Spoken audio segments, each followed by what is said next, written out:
New additions to the Bruce Timm animated universe? Hell yeah, I can't wait. Let's get into this.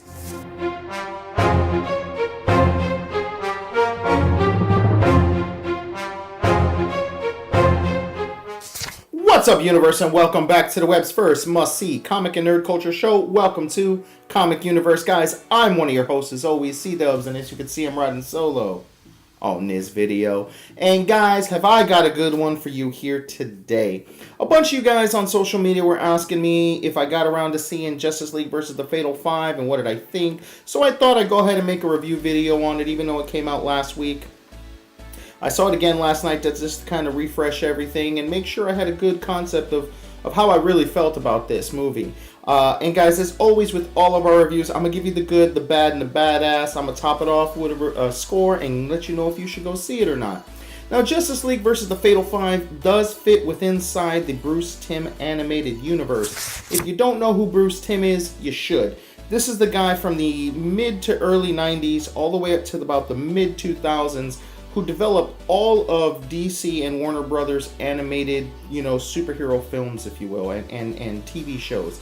Everything from Batman the Animated Series, Batman Beyond, Justice League Unlimited, a slew of movies, if you will, as well as Freakazoid. This guy knows his stuff. He is one of the geniuses of comic culture in our generation, if you will. This guy is a boss. So this does take place within inside that universe. So it has gone out and gotten the Trinity back. The band is back together. You have Kevin Conroy voicing Batman, Susan Eisenberg as Wonder Woman, and George Newbern as Superman. You could not have anything in that universe without these guys, to be honest with you. In addition to that, we got Kevin Richardson as Mr. Terrific, who was absolutely awesome. And it was so cool to actually see Mr. Terrific get some limelight finally within inside that universe, not just being stationed up in the watchtower, if you will. And Kevin Richardson, if you're not familiar with his voice, you probably are, you just don't realize it. He was also the guy who played the Joker in The Batman. And speaking of The Batman, this is directed by Sam Lee, or Live, if you will. He directed the Batman 2004 TV series, The Killing Joke animated movie from 2016, as well as Beware the Batman from 2013.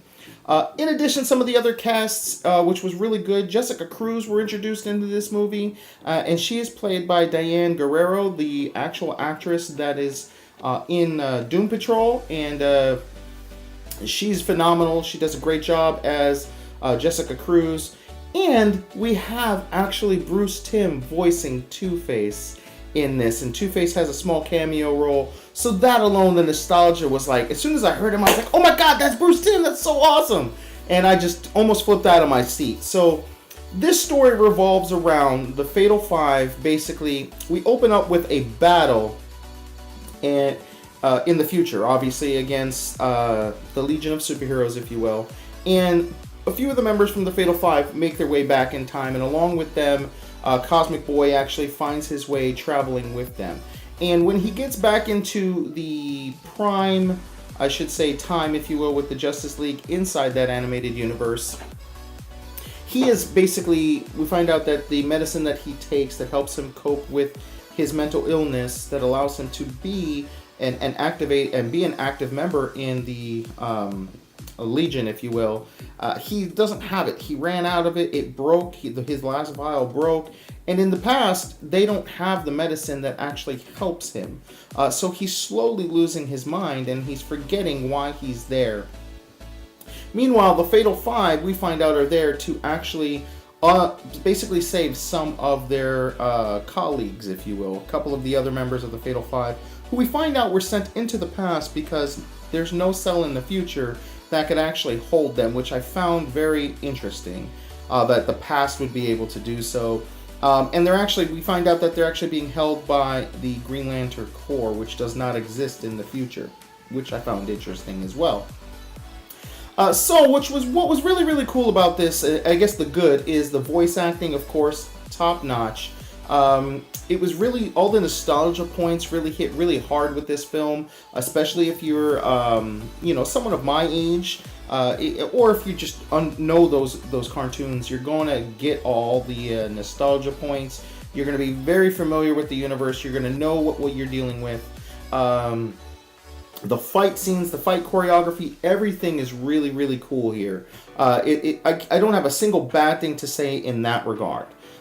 So I guess overall it was a good movie. I did enjoy it, and if you're a fan of these films, this is definitely just going to help, tide you over to hopefully one day we get something more from the Bruce Timm animated universe. But this was good, but it wasn't without its merits. So we're going to go ahead and jump right on into the bad now, guys. Getting into the bad of this film, it might be a little nitpicky, but this film is not for everybody. This film, parents, if you have children, yeah, you want to introduce them to maybe something that you watched as a child. This movie is maybe PG-13, maybe even a hard PG-13, if you will. Only because there's some blood and there's some choice words, if you will, within this film. So it's definitely, I think, made for people who watch that show and have grown up, if you will, and people who know these characters inside and out and know this universe maybe inside and out, because traditional storytelling does not flow in this film, if you will. If you're introduced into a character, especially if they have powers and abilities, usually a story will kind of give you some insight into who these characters are, what their motivations are, what's their story arc, who they are as a person, what are their trials and tribulations, and an explanation of either how they got their powers or what their powers do. We don't really get that with any of the characters. Now, I understand, obviously your Trinity, your Batman, Wonder Woman, Superman. Who doesn't know these guys? Don't need to explain those guys.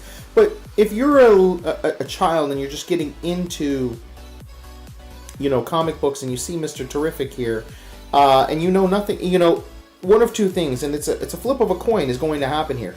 Either you're going to be so intrigued as to who this character is and go and do your research and go get your comic books and go to your wikis and read up on this character, or B, you're going to be off-put by not understanding this character, who his motivations are, what he does. And I'm not pointing out just Mr. Terrific. I'm just using him as the architect here because he is the most prominent superhero that's not of the Trinity within this film.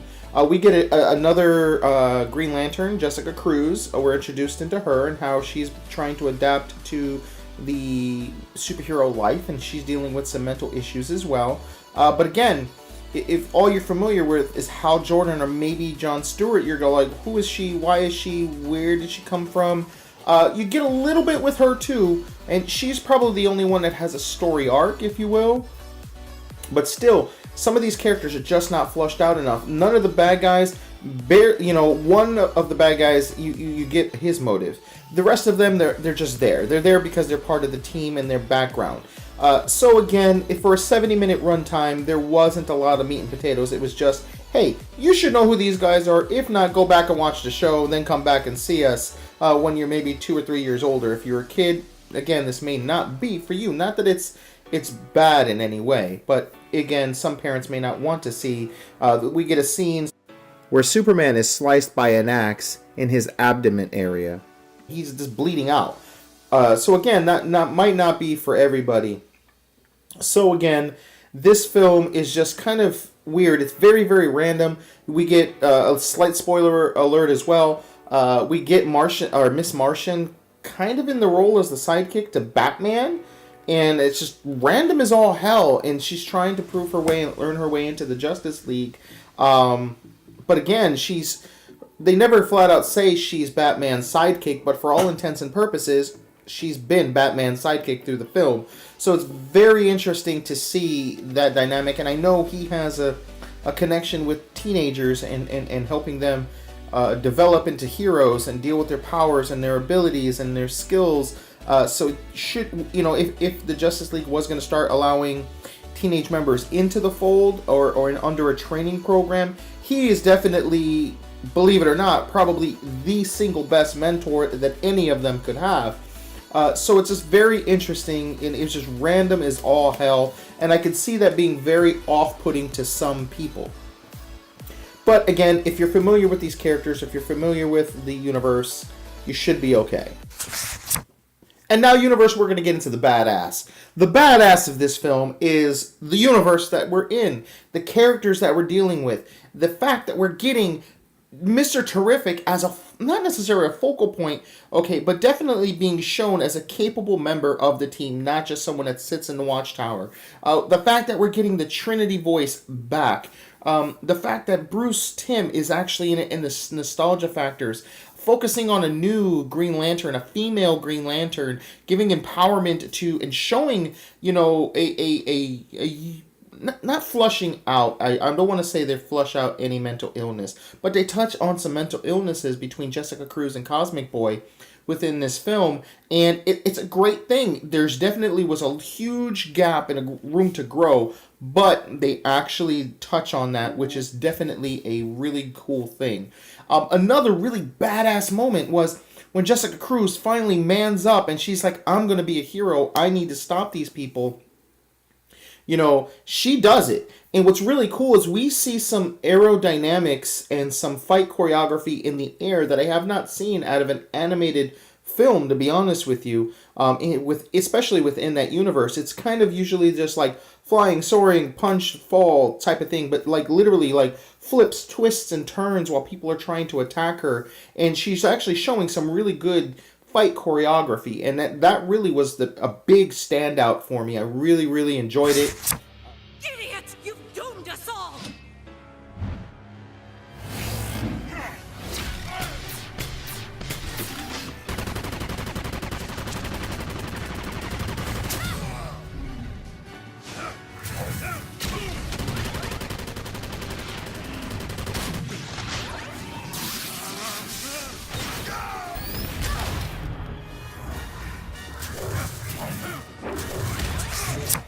It was really cool to see.